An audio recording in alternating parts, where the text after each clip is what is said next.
आप तो मेरी प्रतीक्षा में पहले से ही खड़े हैं यमदेव। तब तो आपने मेरी चुनौती के बारे में भी सुना ही होगा। कहिए, क्या उत्तर है आपका? मेरा स्वागत करके अपना राज्य त्यागेंगे या मेरा सामना करके अपने प्राण? हे असुर श्रेष्ठ, मैं आपकी अधीनता स्वीकार करने के लिए तैयार हूं। बस एक विनती है मेरी। शर्त को विनती का नाम देकर पहलाना चाहते हो मुझे यमराज?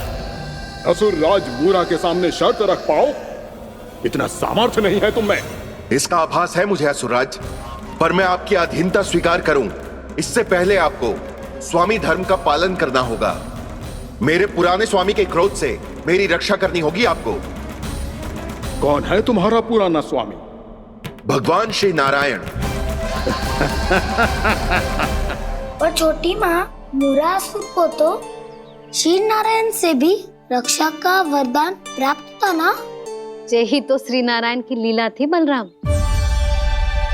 पर वो राक्षस अपने दम में जे समझ ही ना पाओ कि वो क्या भूल करने जा रहा है, और पहुंच गो भगवान श्री नारायण को चुनौती देने के लिए।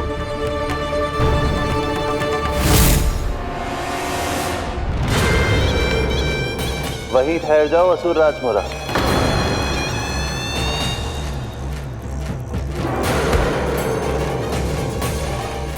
यहाँ क्यों आए? आपको पराजित करने और ये वैकुंठ जीतने, ताकि मैं यमलोक का स्वामी बन सकूं। फिर आओ, युद्ध भूमि में मेरा सामना करो।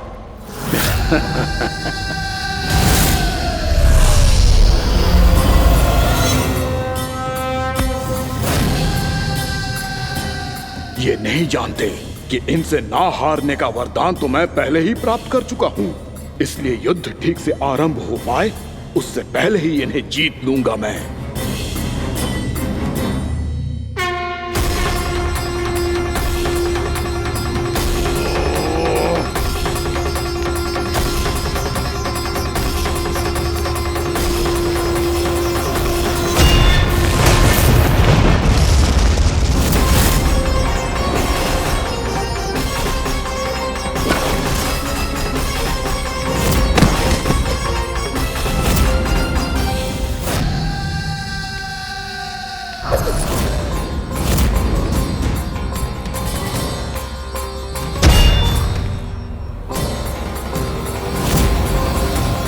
और इस प्रकार ये युद्ध वर्षों वर्षों तक चलता रहो।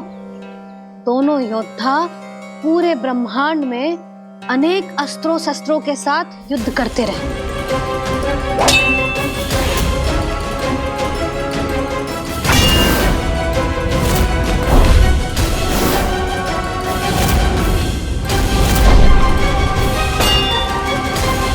फिर क्या हुआ मैया?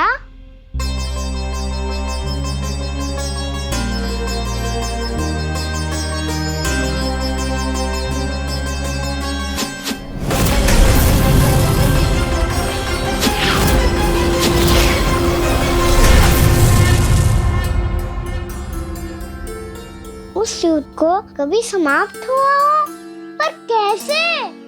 शीघ्र ही वो राक्षस थक गौ लल्ला।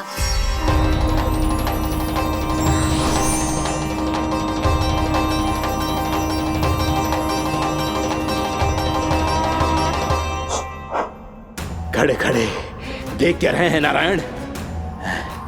आक्रमण कीजिए,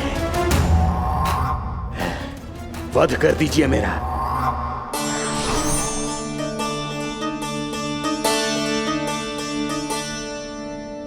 मैं तुम्हारी वीरता से प्रभावित हूं, इसीलिए इतनी थकान की स्थिति में मैं तुम जैसे वीर पर आक्रमण नहीं करूंगा। जाओ विश्राम करो। यदि फिर से युद्ध करने की इच्छा हो तो तुम्हारा स्वागत होगा।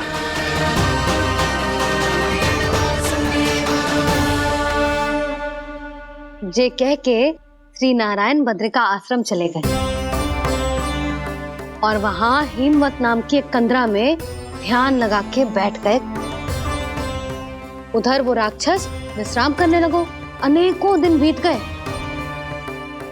और अब वो राक्षस मूरा फिर से स्वस्थ होके बलवान हो गया था। उसने अपनी सारी शक्ति फिर से प्राप्त कर ली थी। श्री नारायण ने उस पर दया करी थी, पर वो फिर से श्री नारायण को छलने को तैयार होगा।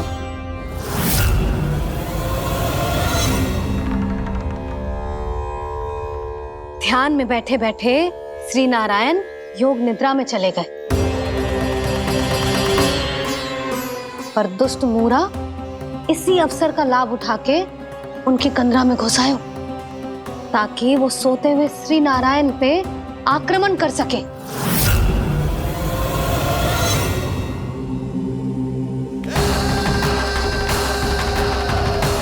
आज इस लंबे युद्ध को जीतकर अपने इस अंतिम शत्रु का भी अंत कर दूंगा मैं।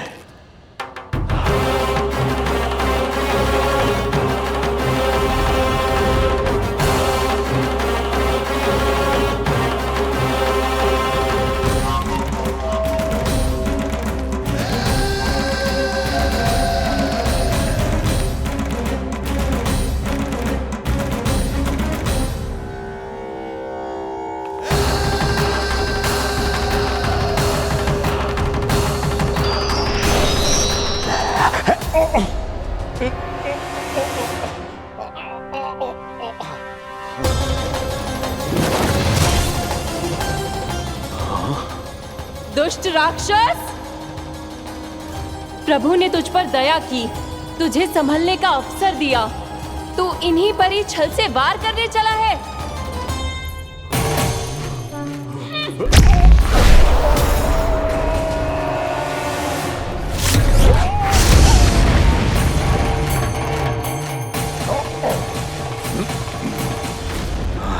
मैं अजय हूँ, मुझे कोई पराजित नहीं कर सकता। ब्रह्मा का वरदान है मुझे।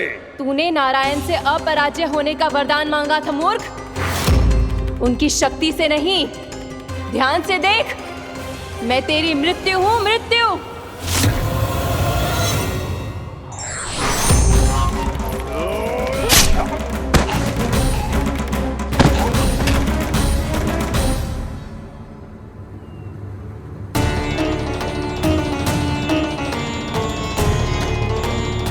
वो देवी कौन थी छोटी माँ? और कौन बलराम, वही तो थी देवी एकादशी।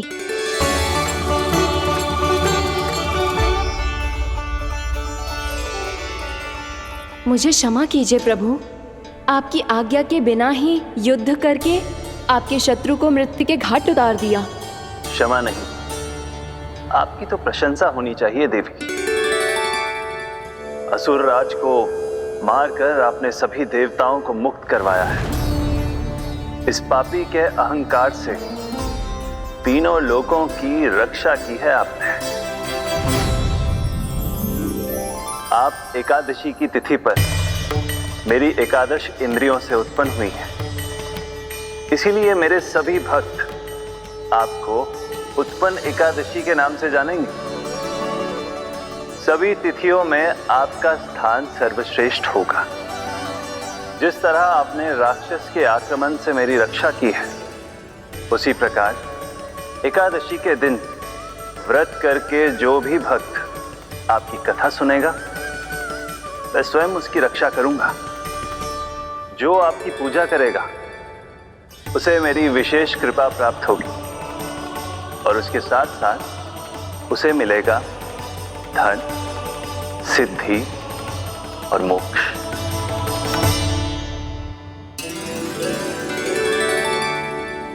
इसीलिए आज के दिन व्रत रखने का बहुत अधिक महत्व होता है। बोलो एकादशी मैया की जय। बोलो श्री नारायण भगवान की जय।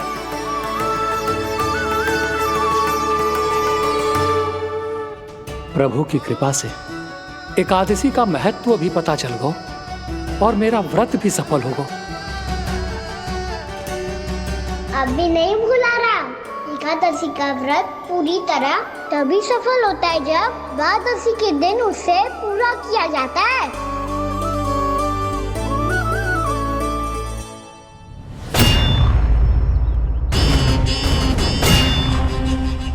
आवश्यक है आपको यह आभास होना कि उस विष्णु अवतार को पराजित करने के लिए आपके साधारण योद्धाओं में वो सामर्थ्य नहीं है।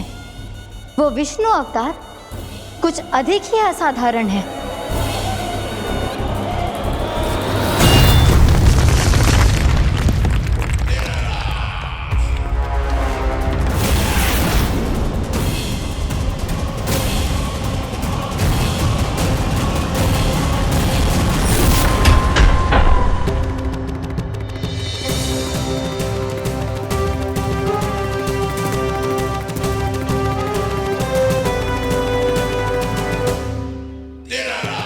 अब मैं दिखाऊंगा उस विष्णु अवतार को असाधारण शत्रु क्या होता है।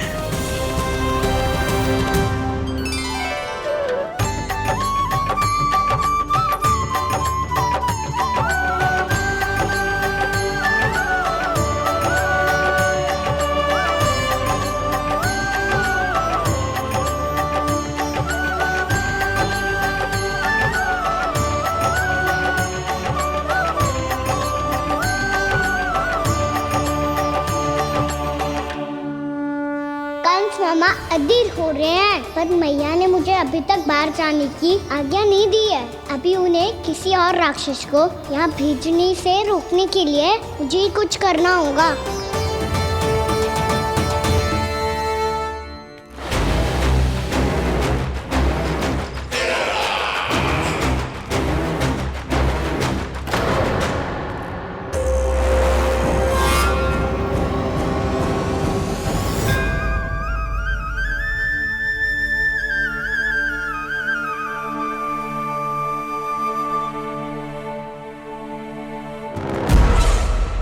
कौन हो तुम?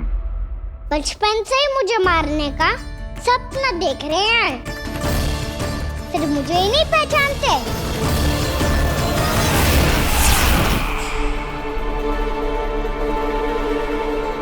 बचपन से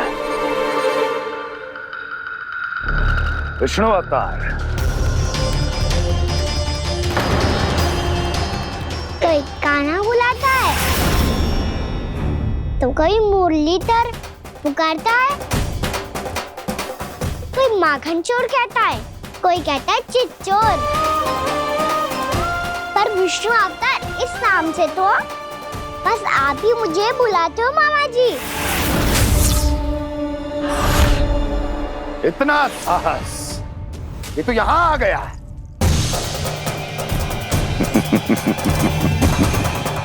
यहाँ आ तो गया तू विष्णु अवतार, किंतु यहाँ से जीवित नहीं जाएगा। तेरे इस शीश को तेरे धड़ से अलग कर दूंगा मैं।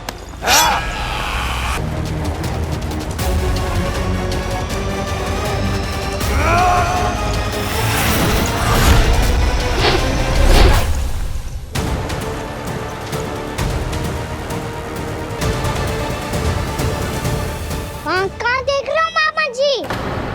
मैं तैयार हूँ।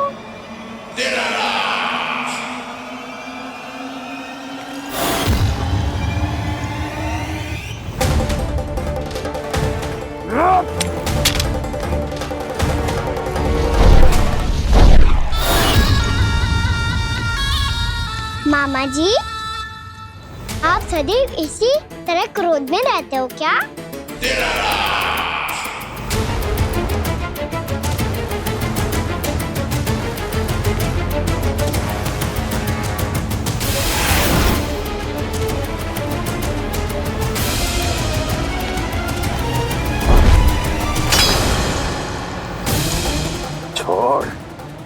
छोड़ मेरी तलवार को। छोड़ो तो तब जब पकड़ा हूँ।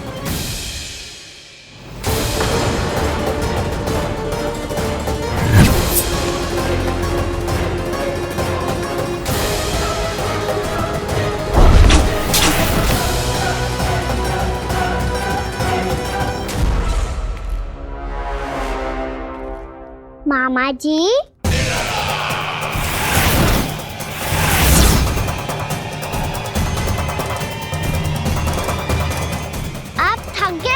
थोड़ा विश्राम कर लो। आपका तो पता नहीं मैं मैं अवश्य थक गया हूँ।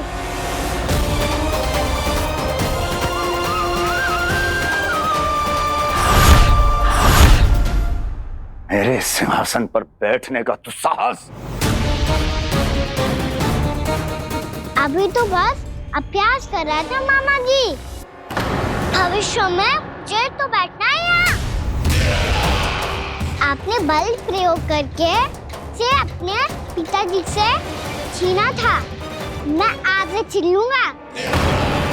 जो छल और बल से लिया जाए वो अधिक समय तक टिकता नहीं है मामा जी।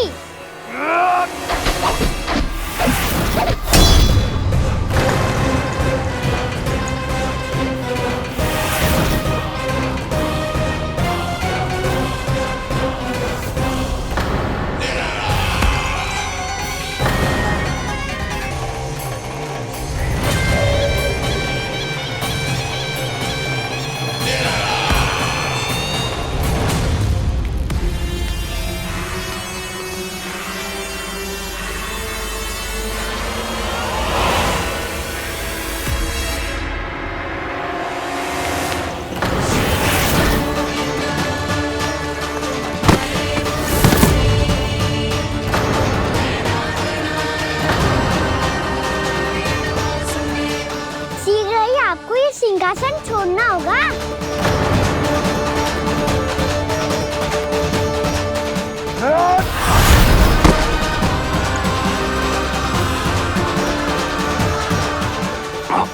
वो मेरा सिंहासन छीनना चाहता। वो आ रहा है, वो आ रहा है। सैनिकों! दुर्जन, बंद कर दो सभी द्वार और घरों के, सब के सब। इसकी हर संभावना पर इतना कड़ा पहरा बिठा दो कि ना तो कोई महल के भीतर आ सके, ना कोई बाहर जा सके। मुझे महल की चप्पे चप्पे की सूचना चाहिए। जाओ।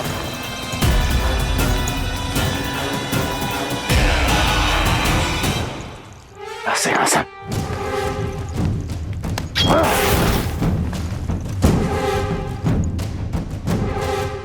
अब आ, दुष्ट मायावी, ए छलिया विष्णु अवतार, मैं कंस तेरी प्रतीक्षा कर रहा हूँ। देखता हूँ मेरे सिंहासन पर कैसे बैठता है तू। मुझे तो बस कुछ समय चाहिए था, वो मिल गया। अब करते रहिए आप प्रतीक्षा।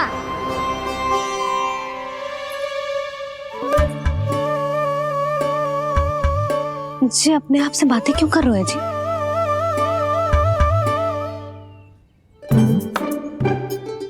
आप मुस्कुरा क्यों रहे हो? ना कचू ना। बताओ क्यों मुस्कुरा रहे हो? तुम ही पर गए हैं जी। जब तुम व्रत करती हो तो तुम भी ऐसा ही करती हो। इसी प्रकार भूख अधिक लगने पर अपना ध्यान भटकाने के लिए स्वयं से ही बड़बड़ाती रहती। होगा। आपको तो बस मेरा उपहास उड़ाने के लिए बहाना चाहिए।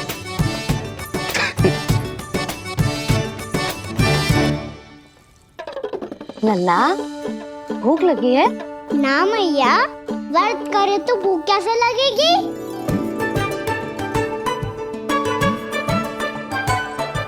यदि लगी हो तो छोटे बालकों को थोड़ी बहुत भूल चूक क्षमा होती है। कछु ना तो फल तो तू खा ही सकते है। अब तो पूरे नियम और विधि विधान से व्रत तोड़ूंगा। कल द्वादशी के सुबह मुहूर्त के अनुसार। ठीक।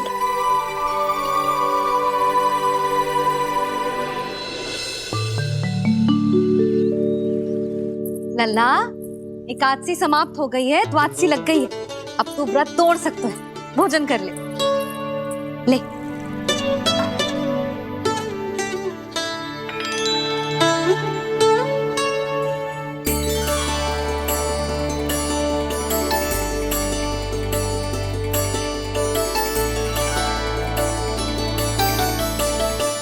आज तो कार्य कर लीजिएगा। मैं ना चाहती कि सब गांव वाले फिर से आपका उपहास उड़ाएं। अरे, इसी क्षण कार्य आरंभ करना आवश्यक ना है। कुछ खा तो लो। कल भी पूरे दिन व्रत में रहे, अब तो कुछ खा लो। ना ना, अभी बिल्कुल भूख ना है। और हाँ भगवान, तुम्हें चिंता करने की आवश्यकता नहीं है। आज मैं किसी को भी 2 शब्द कहने का अवसर नहीं दूंगा। अरे कुछ खाओगे पियोगे नहीं तो कैसे रहोगे?